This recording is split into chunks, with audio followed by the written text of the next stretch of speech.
Hello दोस्तों, welcome to on my YouTube channel. तो बात कर रहे हैं schedules of Indian constitution. Hindi में इसको अनुसूचियां भी बोलते हैं। ठीक है, टोटल 12 अनुसूची है इंडियन कॉन्स्टिट्यूशन में, 1 से लेके 12 तक। ठीक है, ज़रा समझते हैं कि हर एक शेड्यूल में क्या चीज़ें हैं। तो मैं आपको बता दूं कि ये जो 1 to 4 है, ये थोड़ी सी अलग ही कैटेगरी की शेड्यूल्स है। और उसके बाद जो यहाँ तक है, ये 5 से लेके 8 तक अलग टाइप की है, और 9 से 12 तक अलग टाइप की, 3 डिफरेंट टाइप की है। और हम इसको इस तरीके से कर रहे हैं सो दैट कि आपको लर्न करने में ईजी रहे। जैसे कि शेड्यूल 1 स्टेट और यूनियन टेरिटरी के नेम और उनकी बाउंड्री डिटेल के बारे में बात करता है। ठीक है।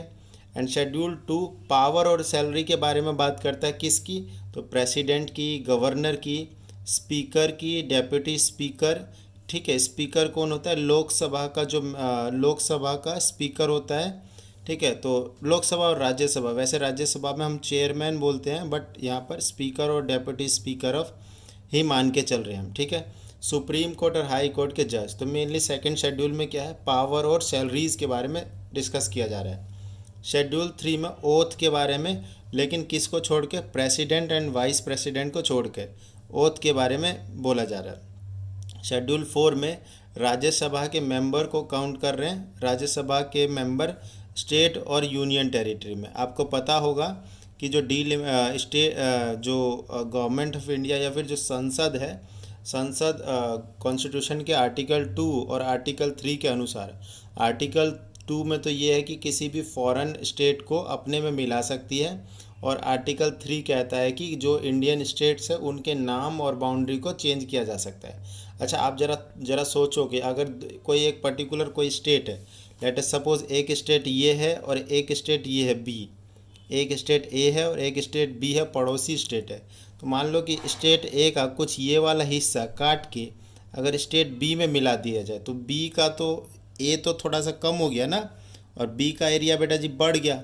तो बी का एरिया जो बढ़ गया, इसकी वजह से यहाँ पे मेंबर ऑफ राज्यसभा जो है वो बढ़ाने पड़ेंगे, मेंबर ऑफ लोकसभा जो है वो बढ़ाने पड़ेंगे। ठीक है, तो शेड्यूल 4 में चेंजेस करने पड़ते अगर आर्टिकल 2 या फिर आर्टिकल 3 को अगर छेड़ा जाता है। ठीक है, आर्टिकल 2 आपको पता होगा, और आर्टिकल 3 के लिए सिंपल मेजोरिटी से काम चल जाता है। ठीक है, जबकि और अदर किसी भी कॉन्स्टिट्यूशनल अमेंडमेंट के लिए स्पेशल मेजोरिटी की ज़रूरत पड़ती है। तो आर्टिकल 2 या आर्टिकल 3 को अगर छेड़ेंगे तो शेड्यूल 4 अपने आप छिड़ जाएगा। जैसे कि एक एग्ज़ाम्पल देता हूँ मैं।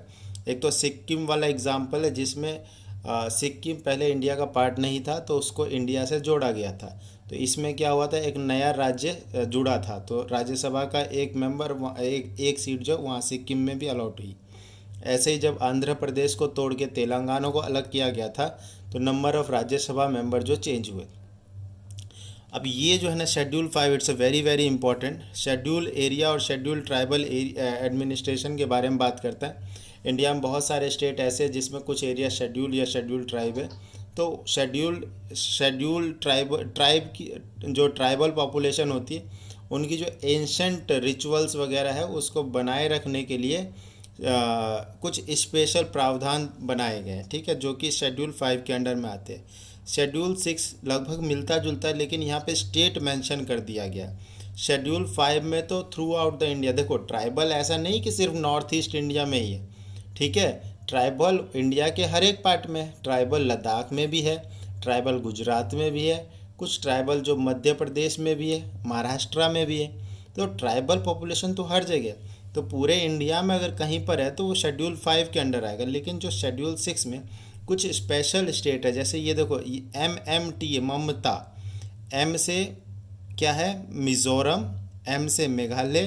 टी से त्रिपुरा और ए से असम। तो ये स्पेशल प्रावधान है इनके लिए। ठीक है, अभी हाल फिलहाल में जो लद्दाख का जो हमारा प्रोविंस है, लद्दाख का जो यूनियन टेरिटरी है, वो भी डिमांड कर रहा था कि उसको शेड्यूल 6 में ऐड किया जाए। ठीक है ना, शेड्यूल 7 में ये लिस्ट के बारे में, जो state union list, state list और कंकरेंट लिस्ट है, मतलब कौन सी सरकार किस मुद्दे पे कानून बना सकती है, उसके बारे में चर्चा किया जा रहा है। 3 अलग टाइप की लिस्ट के बारे में।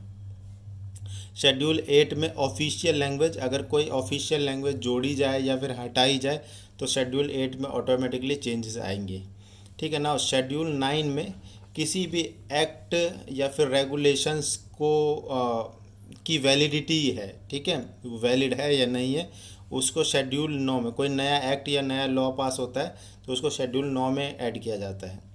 शेड्यूल 10 में डिफेक्शन के बारे में, जैसे कि अगर कोई पार्टी मेंबर है, कोई लोकसभा या राज्यसभा का मेंबर है, सॉरी कोई एमपी है या फिर कोई एमएलए है, अगर वो अपनी पार्टी छोड़ के कोई दूसरी पार्टी ज्वाइन करता है तो उसका डिफेक्शन कैसे किया जाए, होगा कि नहीं होगा, इन सब के बारे में जानकारी शेड्यूल 10 में मिलेगा।